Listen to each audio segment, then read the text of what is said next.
Welcome, welcome, welcome. Poetic People Fighting Racism will be starting in about 4 minutes and 10 seconds, so please stand by. Also know that you can watch the show through knowtoBestill.com/podcast.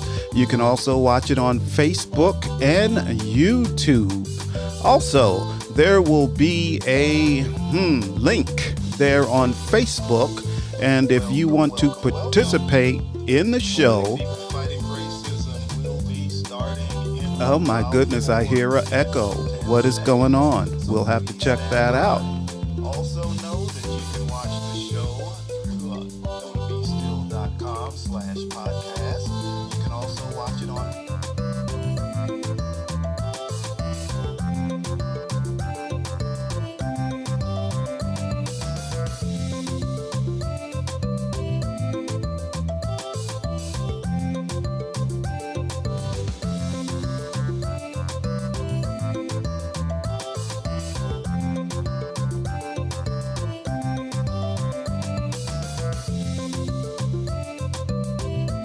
We have about another 3 minutes and the show will begin, so please stand by.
Well, we have about 1 minute and 47 seconds, and we will get the show started. So please stand by. Also, if during the show you do want to participate, the easiest way to do it is there will be a QR code that will pop up on the screen right towards the beginning of the show. If you scan that with your phone, you'll be able to get into the show easy. Otherwise, you can use the links that you'll see on Facebook. You can use that there and get right into the show and talk to me and my special guests for the evening. So please stand by. We have about 1 minute.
Well, hello. Welcome to Poetic People Fighting Racism. I'm your host, Anthony Cordova, Tony C, the man about love. I'm just trying to spread a little love every day with activism living inside me. So what in the world can I do? Can you do? Can we do with just another online show? Let's see where we go when we know what we feel is real. Let's show how we deal with real discrimination. Let's show how we use what we have with poetry, poetry, poetry. Let's show how we live with real racism taking our breath away while taking our lives away. Every day we wake up, we take steps to make us better and stronger the longer we live with poetry, poetry, poetry as we grow old and wise. This is why we're on this journey, because we're seen as the others, not brothers and sisters.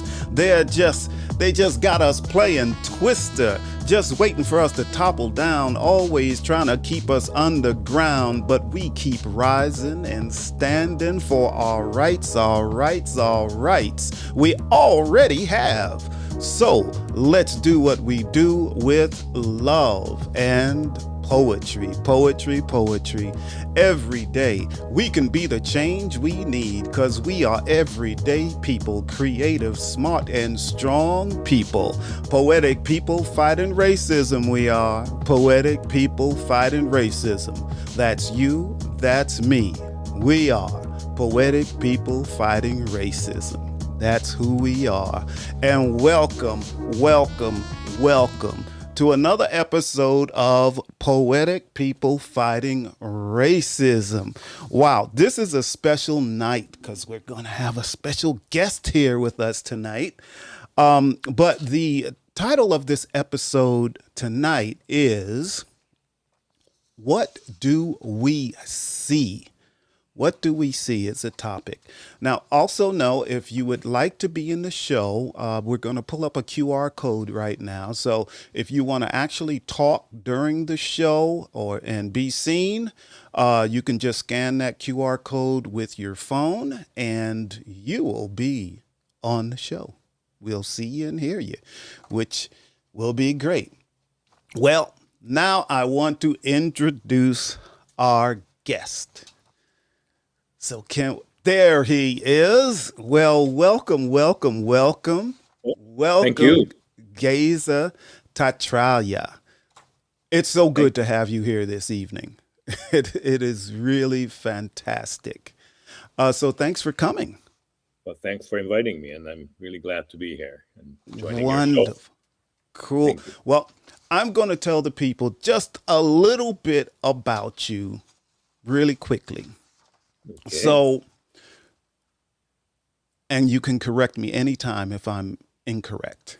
Okay, so you were born in Budapest, Hungary. Yes. And when you were a child, your family left there and came to, it was Toronto, I believe, isn't it? Canada. Yes, that's where we Yes, Toronto, Canada. Right. And you have multiple degrees from just about everywhere, I believe. So you are a very, very smart man, and I'm happy to have you here. I see here that you went to the University of Toronto, that you also... No, that was at high school, UTS, University. That was UTS. Okay. But you also did Harvard. Yes, that's when I went to Harvard after that. Okay, and then there was Oxford also. Yes, on a Rhodes Scholarship. I did a BA MA there, and then followed on with an MSc from London School of Economics in economics. Excellent. But what I have you on this show about is your writing and what an author you are. So I see you've written 6 thrillers, 6 poetry collections. I mean, oh my gosh, I wish I could write that much. You also have children's picture books. One of yes. And I see a murder mystery here. That's coming up. That's about to be published. And I have 3 memoirs and 1 short story collection. And that's wonderful. So yes, you are very prolific. This is fantastic having you here tonight. Now, the reason I have you here tonight on Poetic People Fighting Racism is some of your poems that really show and brings light to some of the things that go on in this country. And I found that quite often people that come from another country and live in the States, that they understand what's going on here more so than the ones that were born and raised here. Um, it seems like we're partially blind to it, and some of it is from systemic. It's actually systemic. It's so ingrained in us we don't even realize what's going on. Have you noticed that?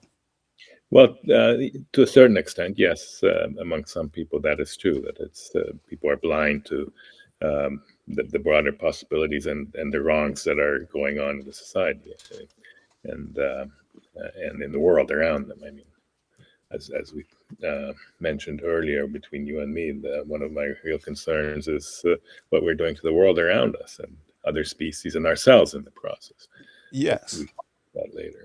because we are some of the species Yes, we're all affected right, by the things that are done to us. right.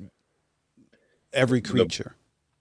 a broader perspective you gain from traveling and living in other societies. And I had the fortune of moving around pretty well every 3 or 4 years in my working life and experiencing different cultures, different political systems, different societies. And that gave me a different perspective on what's going on here, I think. Absolutely. And that's fantastic. So, being that this is a poetry show, and for those of you watching, this show is open to everyone. So, whether you're a poet or a musician, maybe you're a sculptor, no matter what you do in the arts, you can bring it here to this show and show us uh, your vision and how you feel about the things that go on in this country as far as race is concerned. So, being that I'm a poet and Geza, you're a poet, let's get to some poetry. Good. Now, I'm going to hold up the first book. Well, let's get that in the abyss. Abyss. I said abyss. I said abyss. Oh, I guess No, it's The Abyss, the Poems for Our World. Yes. that's what I thought I said. I guess I Perfect. didn't. And then the other one we're working with tonight is Beasties. Beastie poems. Yes. Yes. Those are poems. Many of the poems are about other species and other life forms and what we're doing to them, and us in the process. So we're also Okay. animal species. Yes, I understand. So let's start with This is Not a Happy Country, if you wouldn't mind reading that for us. So, delighted. This is not a happy country. This is not a happy country where an uncaring few govern to enrich themselves and their friends, where the poor can't pay doctors' bills and don't have enough for the rent, nor even to feed their children, where people of color are killed or prevented from advancing, where immigrants are not welcome, institutions do not function, and politics are polarized. This is not a happy country. It is a failing third world state that does not work for its people. So, brothers, let's rise up and fight against this ingrained corruption, and let us all work together to create a better future for our children, for you and me, for all species of life on earth. Brothers, let us rise up and fight.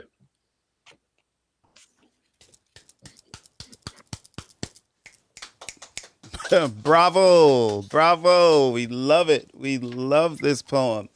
Thank Oh you. my goodness. And I really do love this poem. Uh, it states very, very plainly the issues of this country. Now, these are big issues, Yeah. but you get right to the point in this poem. So, I really like that you point out that here's a country that is supposed to be so wealthy, Right. but yet people, and unfortunately, it turns out to be people that are on a lower income or people that are of color or Yes. immigrants Yes. can't afford to go to a doctor. I mean, it's health Ridiculous. care. And why is it that people of color, immigrants, uh, are put in this situation? What have been your observations about Well, that? the problem is partly the political system is geared very much to protecting um, the interests of the wealthy, and unfortunately, um, I mean, less so now in the current administration. In previous administrations, it was um, geared towards um, taxing the the poor and lowering taxes on the wealthy, and um, so increasingly the divide in income and wealth was getting bigger and bigger. And as you say, that's people of color and immigrants. I'm an immigrant myself, but I grew up in another country and managed to get ahead. But here it's increasingly difficult for immigrants. I mean, they're not at all welcome, and black people have historically been put down, and in fact even um, viewed as lesser beings by the political system, and that's just totally wrong. The institutions are not functioning, and part of the problem is that the politics have become so polarized. In the old days, at least when we were making some progress, there was some ability for the politicians to compromise.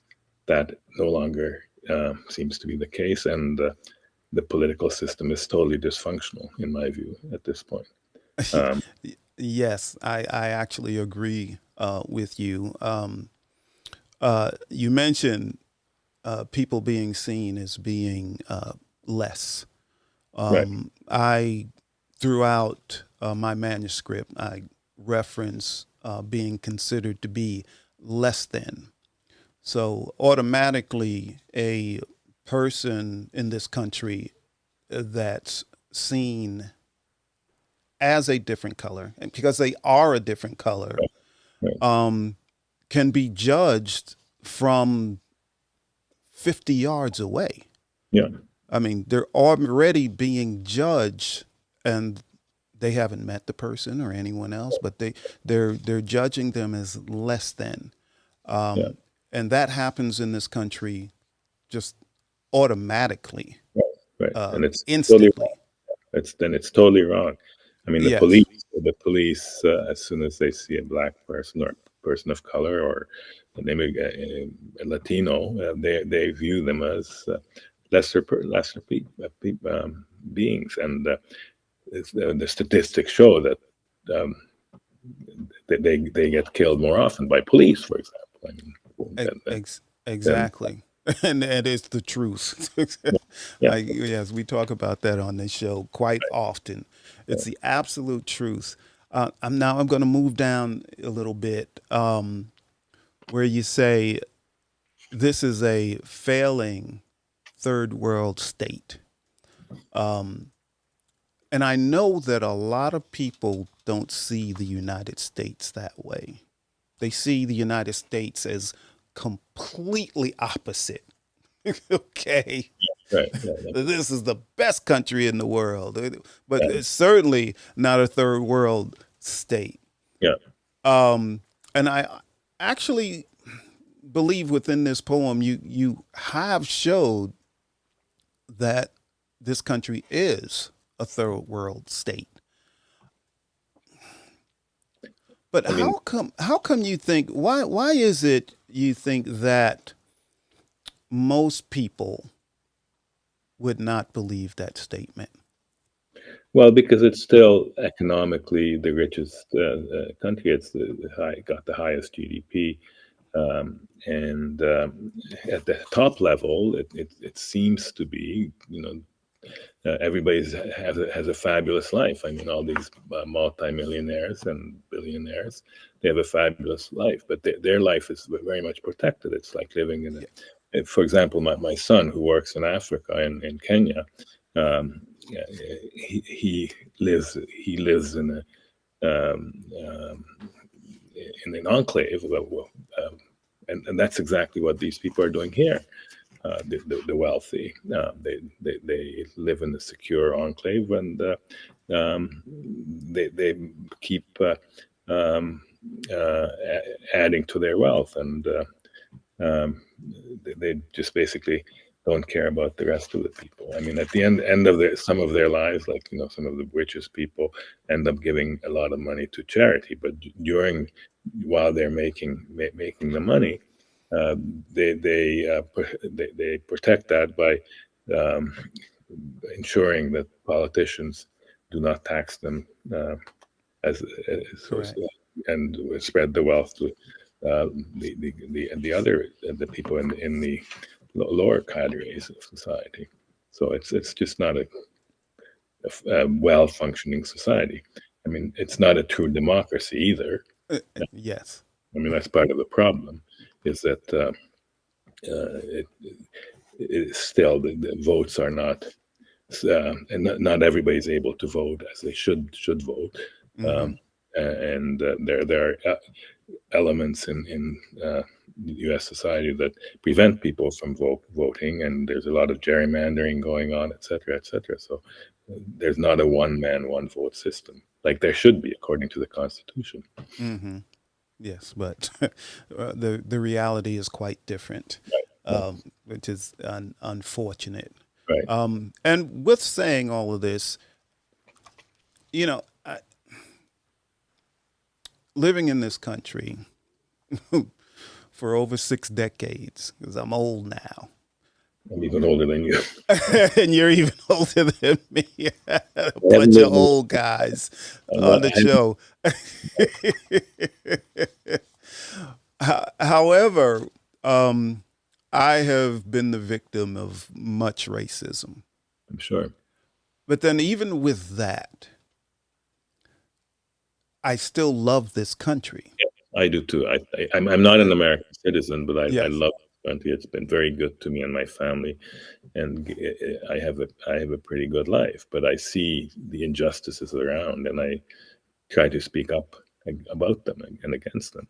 Yes, yes, and that's the deal. And I talk to a lot of people about this. Is we shouldn't be the type of people that say, "Well, I got mine.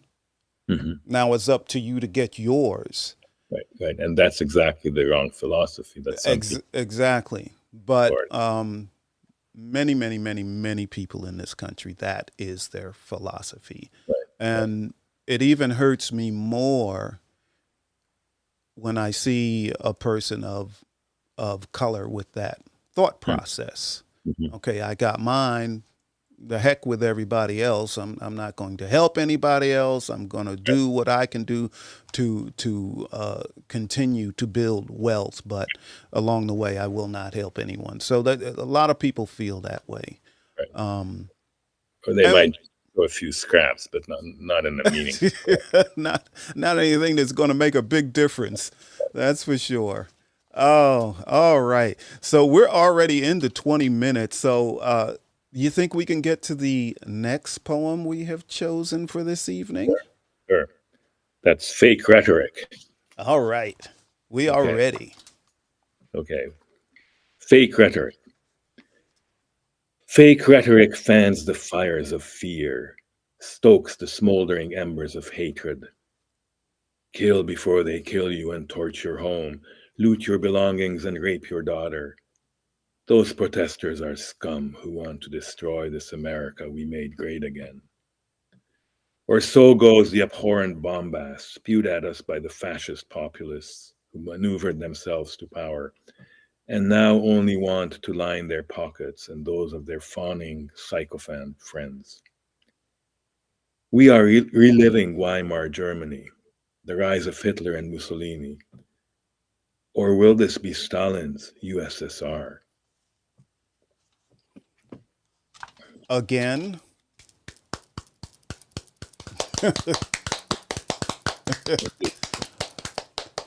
we love it. We love it. I really enjoy this poem of yours. When I read it, when you bring up Hitler and Germany and Mussolini and Stalin, I have written poems about how Hitler learned from the United States how to Mm, subjugate people through coming here and studying the Jim Crow laws, right, right. um, because they had a hard time believing. Now, how does the United States put themselves as, oh, we welcome everyone, we're the best country in the world, we're the friendliest country in the world, we're the richest country in this world, but yet they take formerly enslaved people Hmm. and kind of keep them enslaved. They keep them in Down. a certain spot. They keep them down. Yeah, I mean, you couldn't. A black person couldn't walk down the sidewalk. If a white person came the other direction, they would have to step off the sidewalk and make sure they looked to the ground mm, and show the utmost respect for the white person coming. Then there were the white only water fountains and what they right. called the color water fountains. Yeah, Um, all of this went on and was legal. it was going on too long, and as you say, it was legal. It was legal. Awful. It was definitely legal, and they were still killing and lynching black Yeah, people for you- these yeah, small infractions. right. Mm, Um, if a black person did happen to have some land or something, and if a white person decided they wanted it, they would just take it. right. Yeah, They would kill them, kill their family members, kill everybody, or burn their crops. Um, and it was the same with doing business. If they wanted to sell their crops, they always got cheated. hmm, They weren't paid what they yeah, should be, yeah, and all of this was perfectly legal. yeah. Um, the blessings of the government. So when we talk about a government that supposedly fought a civil war over slavery, and again I say supposedly, everything boils down to money. Yeah, yeah. No, that's my perspective too. Unfortunately. Yes. So, but then to leave the whole group of black people, the formerly enslaved black people, but to leave them with their enslavers? Hmm. I mean, hey, you're on your own. It's insane. Yeah, It's really insane. So I don't understand it. I don't understand it. So yeah. do you have any opinions on that also? Well, yes. I mean, it's as you say that Hitler learned from that aspect of the U.S., but then the U.S. Fought against Hitler and Mussolini, and because saw the mirror of that in that society, and they didn't like it, but they didn't realize that they were doing, or they didn't take action on the fact that they were doing it themselves here. Um, but what galls me right now, and I want to get to the current moment, is that this kind of extremism and fascist white extremism is coming back to the fore now. And my last line in this poem is for me a very poignant one, because I'm very concerned about what Putin is doing in terms of subverting elections here and elsewhere in the West, basically undermining democracy, whatever kind of democracy we have, and allowing sort of a white extremist fascism to take hold. Um, and that's what I see as the big danger, and that will prevent any of the beneficial things that are starting to happen, or were starting to happen, are starting to happen now, i.e. What we see some people trying to do good, but it's going against all of that. So it's very, very dangerous, I think. Um, and the problem is that the, I see that as something that's going to happen here. And I'm very pessimistic about it. That we will have a furtherance of democracy here going forward. I think we will step back into more of a fascist society, unfortunately, and that's the way the world is going. Yeah, I believe you're correct. And that's why I'm Um, speaking out against it, because I just think it's so dangerous, and it's so I mean, so many people don't perceive it and don't want to realize it. They're naive, and thinking that things will be fine, and will get better, but it's not. I mean, it's just going to, in my view, um, seemingly get worse. I, it seems like this is a show where I just agree with you. I agree with you. Um, I believe you're right on point. And in this country, we don't see it. Right. We're blind. And it gets back to what I was saying earlier. A lot of people are, well, as long as I have my house, as long as I have a nice car, I'm good. But they Yeah. don't pay attention to what's really going on. And there will be a point where we're not good. Yeah. Um, Yeah. It goes against their sort of comfort zone to even think yes. about it. So it's much easier to not go there, not think about it, not do anything about it, and keep on amassing my own little fortune, and hoping things will turn out okay. But I think there's a huge societal danger here, and I mean, it's even bigger than that, because when we'll get into that later, um, the whole world is in a crisis environmentally. But right now, here in the U.S., there's this huge socio-political crisis that is going on, and basically, many people are ignoring it.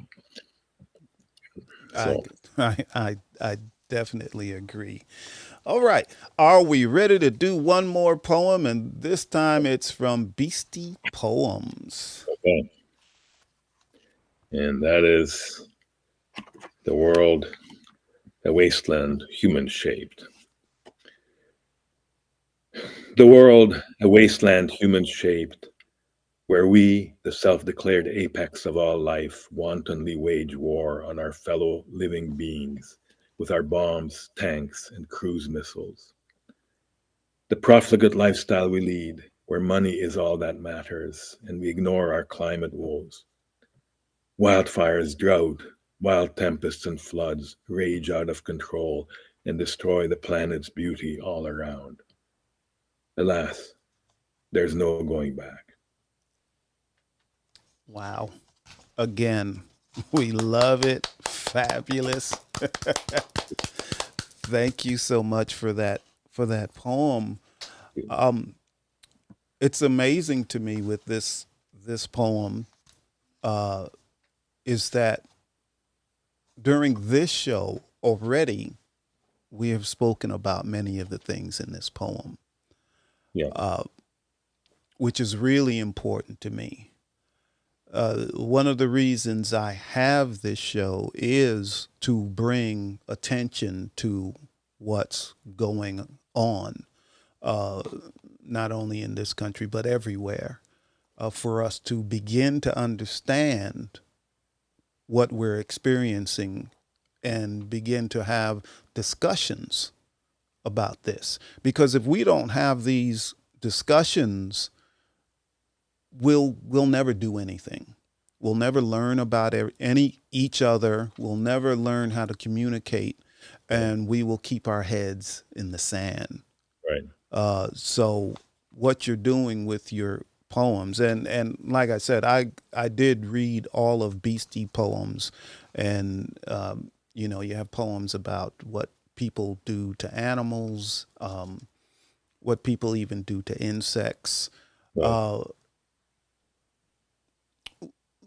we have to learn that we're all on this planet. It's the only one we have. Yeah.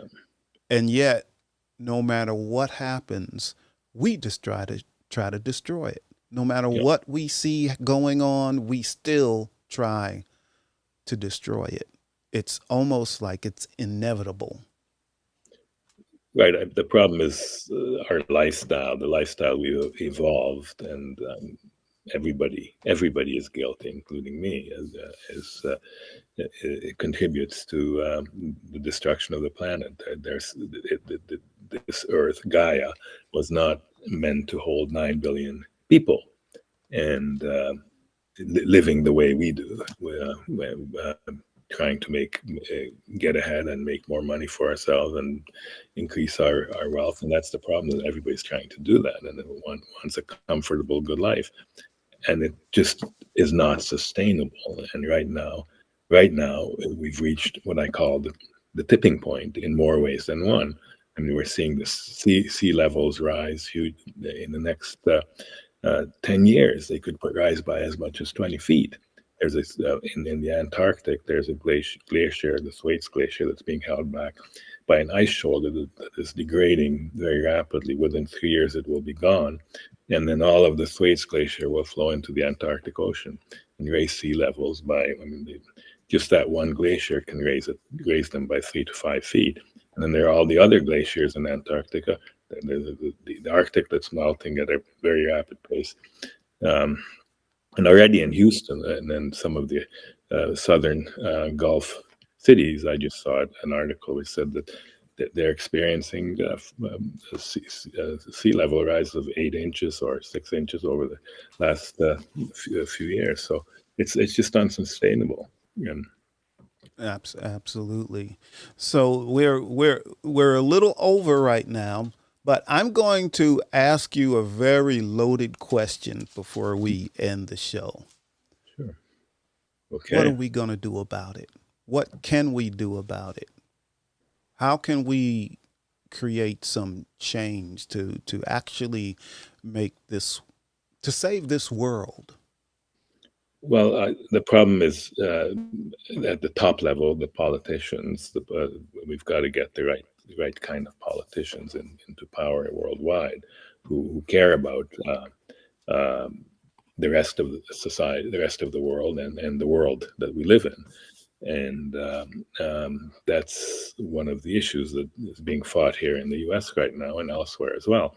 The problem is that in much of the world, as I see it, I mean, look at China and Russia and India. They're huge countries with the wrong kind of politicians. I mean, they play lip service to environmentalism and sustainability, but that's about it. They do very little. Um, um, so that's part of the problem. We've got to get the right politicians in power, and it's not going to be easy. Also, each of us, we just have to try and um, do our own little bit that we can. For example, today was Green Up Day here in Vermont, where I'm living, and my wife and I went up, and even though we're in our mid 70s, we picked up uh, beer cans and bottles thrown away by people, thrown out of the windows of their Hmm. cars along about 3 miles of the stretch of the road, both sides. So, everybody's got to do a little bit here and there, but Yes. it's maybe enough. That's the problem. Hmm. Wonderful. That was a very good answer to that very difficult question. It is a different. There's really, it's got to be a worldwide solution, and Yes. also to the issues that we talked about earlier. I mean, that there again, the political process is so important, and that's what has to be um, cured. I mean, initially, and hopefully that will go in the right direction. But otherwise, it's going to be even worse. All right. Well, this has been great, Geza. Can you tell everyone where they can get your books? All my books are on Amazon, or there's my website, www.gezatatrallyay, all in one, .com. So that there you will be pointed to where you can get them. But Amazon has all my books. Oh, wonderful. This Barnes and is this is. Barnes and Noble does too, and most bookstores can order it through Ingram if Mhm. they don't have them. All Great. right. Well, this was very informative for me. I love poems that really address some issues we have in this world, and all of your poems tonight did that, and it did start a conversation. So I hope everyone that's been here tonight enjoyed the show and the conversation. And we're going to start closing this show out. And Thank you very again, much. thank you, Geza. We will see you hopefully soon again. Thank you very much. You're welcome. All right, Jill, what do we have going on here, Jill? Okay. Well, we got some stuff coming up. I see. There we go. All right. Also know that you can check out Poetic People Fighting Racism every other week. And the next show is going to be on the 18th of this month. And you can just go to knowtobestill.com/podcast to find out when the next show is going to be and what it's going to be about. I also have another show called The Soul Reader, and I do free readings, free psychic empathic readings every Tuesday night at 9 p.m. Eastern. And that one, you can also go to knowtobestill.com/podcast. You can also watch that on Facebook and YouTube, which you can do with all of the shows. Also, check out I'm Right with me and my lovely wife, Jill Cox Cordova, and that's every Wednesday night at 8 p.m. Eastern. And you can watch that show by going to JillCoxCordova.com and click on the podcast tab. But check that out. Check us out tomorrow night. It would be wonderful. Well, anyway, I love you all. And I really mean that. So till next time, I'll see you. Bye.